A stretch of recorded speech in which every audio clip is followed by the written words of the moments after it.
بسم اللہ الرحمن الرحیم۔ السلام علیکم۔ ایک مرتبہ پتھر توڑنے والے چند مزدور حضرت سیدنا وہاب بن منبع رحمۃ اللہ علیہ کی بارگاہ میں حاضر ہوئے اور عرض کیا، حضور، جس قدر مصیبتوں کا ہمیں سامنا ہے، کیا ہم سے پہلے لوگ بھی کبھی ایسی مصیبتوں سے دوچار ہوئے ہیں؟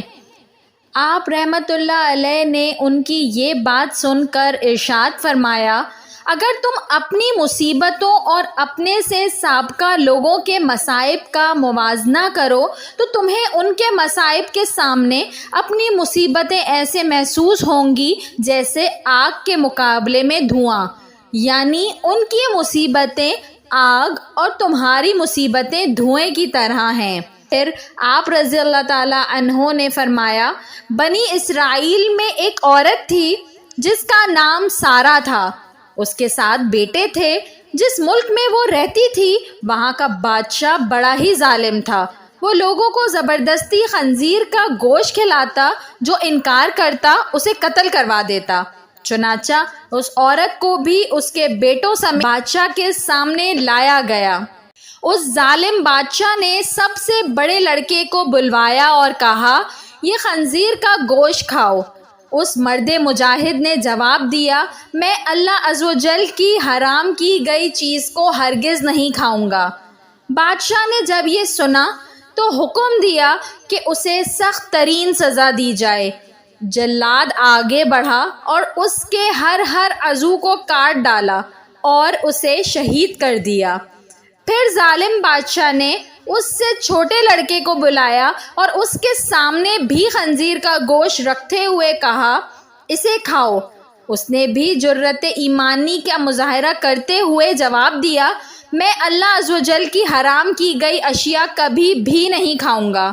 یہ سن کر ظالم بادشاہ آگ بگولا ہو گیا اور اس نے حکم دیا کہ ایک تانبے کی دیگ میں تیل ڈال کر اسے آگ پر رکھ دو۔ چنانچہ ایسا ہی کیا گیا۔ جب تیل خوب گرم ہو گیا تو اس نوجوان مجاہد کو تیل میں ڈال دیا گیا۔ اس طرح اس نے بھی جام شہادت نوش کر لیا۔ پھر بادشاہ نے اس سے چھوٹے کو بلایا اور کہا، یہ گوشت کھاؤ۔ اس نے بادشاہ سے کہا، تو ذلیل و کمزور ہے، تو اللہ عز و جل کے مقابلے میں کچھ بھی نہیں، تو مجھے اللہ عز و جل کے حکم کے خلاف کسی بات پر ہرگز آمادہ نہیں کر سکتا، جو تیرے جی میں آئے تو کر لے، لیکن میں اللہ عز و جل کی حرام کردہ اشیاء کبھی بھی نہیں کھاؤں گا۔ بادشاہ یہ سن کر ہنسنے لگا اور لوگوں سے کہنے لگا، کیا تم جانتے ہو کہ اس نے مجھے گالی کیوں دی؟ اس نے یہ سوچ کر مجھے گالی دی ہے کہ میں گالی سن کر طیش میں آ جاؤں گا اور فوراً اسے قتل کرنے کا حکم دے دوں گا۔ اس طرح یہ آسانی سے موت کے گھاٹ اتر جائے گا، لیکن میں ہرگز ایسا نہیں کروں گا۔ پھر اس ظالم بادشاہ نے حکم دیا کہ اسے سخت سے سخت سزا دی جائے۔ چنانچہ ظالم بادشاہ کے حکم پر پہلے اس نوجوان کی گردن کی کھال کاٹی گئی، پھر اس کے سر اور چہرے کی کھال اتار لی گئی اور اس طرح اسے بھی شہید کر دیا گیا۔ بادشاہ نے اسی طرح مختلف ظالمانہ انداز میں باقی بھائیوں کو بھی شہید کروا دیا۔ آخر میں سب سے چھوٹا بھائی بچا۔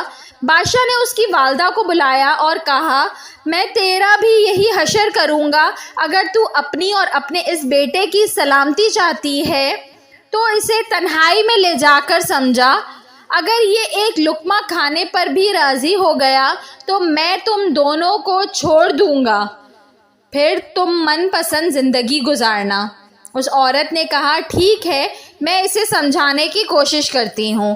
پھر وہ اپنے بیٹے کو تنہائی میں لے گئی اور کہا، اے میرے لخت جگر، کیا تو جانتا ہے کہ تیرے بھائیوں میں سے ہر ایک پر میرا ایک حق ہے اور تجھ پر میرے 2 حق ہیں؟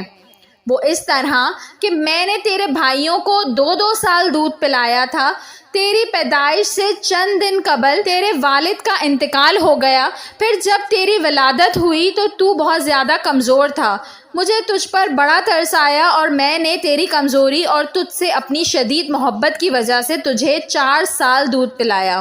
میں تجھے اللہ عز و جل اور اس احسان کا واسطہ دے کر کہتی ہوں جو میں نے تجھ پر کیا کہ تو ہرگز اس چیز کو نہ کھانا جسے اللہ رب العزت نے حرام کیا ہے، اور بروز قیامت اپنے بھائیوں سے اس حال میں نہ ملنا کہ تو ان میں سے نہ ہو۔ جب سعادت مند بیٹے نے ماں کی یہ باتیں سنی تو کہا، میں تو ڈر رہا تھا کہ شاید آپ مجھے خنزیر کا گوشت کھانے پر ابھاریں گی، لیکن اللہ عز و جل کا شکر ہے کہ اس نے مجھے تم جیسی عظیم ماں عطا فرمائی۔ پھر وہ عورت اپنے بیٹے کو لے کر بادشاہ کے پاس آئی اور کہا، یہ لو، اب یہ وہی کرے گا جو میں نے اس سے کہا ہے۔ بادشاہ بڑا خوش ہوا اور اس کی طرف خنزیر کا گوشت بڑھاتے ہوئے کہا، یہ لو، اس میں سے کچھ کھا لو۔ یہ سن کر بہادر نوجوان نے جواب دیا، خدا عز و جل کی قسم، میں ہرگز اس چیز کو نہیں کھاؤں گا جسے اللہ عز و جل نے حرام کیا ہے۔ بادشاہ کو یہ سن کر بہت غصہ آیا، چنانچہ اس ظالم نے اس مرد مجاہد کو بھی شہید کروا دیا۔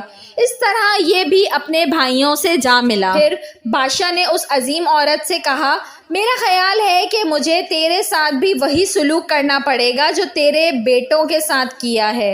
اے بڑھیا، تیری ہلاکت ہو، تو صرف ایک لقمہ ہی کھا لے تو میں تجھے منہ مانگا انعام دوں گا، اور جو تو کہے گی میں وہی کروں گا۔ تو صرف ایک لقمہ کھا لے، پھر عیش و عشرت سے زندگی گزارنا۔ یہ سن کر اس عظیم ماں نے جواب دیا، اے ظالم، تو نے میرے بچوں کو میرے سامنے مار ڈالا، اور اب تو یہ چاہتا ہے کہ میں تیرے کہنے پر اللہ عز و جل کی نافرمانی بھی کروں؟ اپنے بچوں کی موت کے بعد مجھے زندگی سے کوئی سروکار نہیں۔ خدا عز و جل کی قسم، تو جو کچھ کر سکتا ہے کر لے، میں کبھی اللہ عز و جل کی حرام کردہ شے نہیں کھاؤں گی۔ یہ سن کر اس سفاک و ظالم بادشاہ نے اسے بھی شہید کروا دیا۔ اس طرح اس عظیم ماں کی روح بھی اپنے عظیم فرزندوں سے جا ملی۔ سبحان اللہ عز و جل، ان سب نے ایک ایک کر کے اپنی جانیں تو دے دی، لیکن اللہ عز و جل کے حکم کی خلاف ورزی نہ کی۔ اللہ عز و جل کی ان پر رحمت ہو اور ان کے صدقے ہماری مغفرت ہو، آمین ثم آمین یا رب العالمین۔ ویڈیو پسند آئی ہو تو اس کو ضرور لائک کریے گا، اور ایسی مزید اچھی ویڈیوز دیکھنے کے لیے میرے چینل اردو کہانی گھر کو سبسکرائب کر لیجئے۔ Thanks for watching. اللہ حافظ۔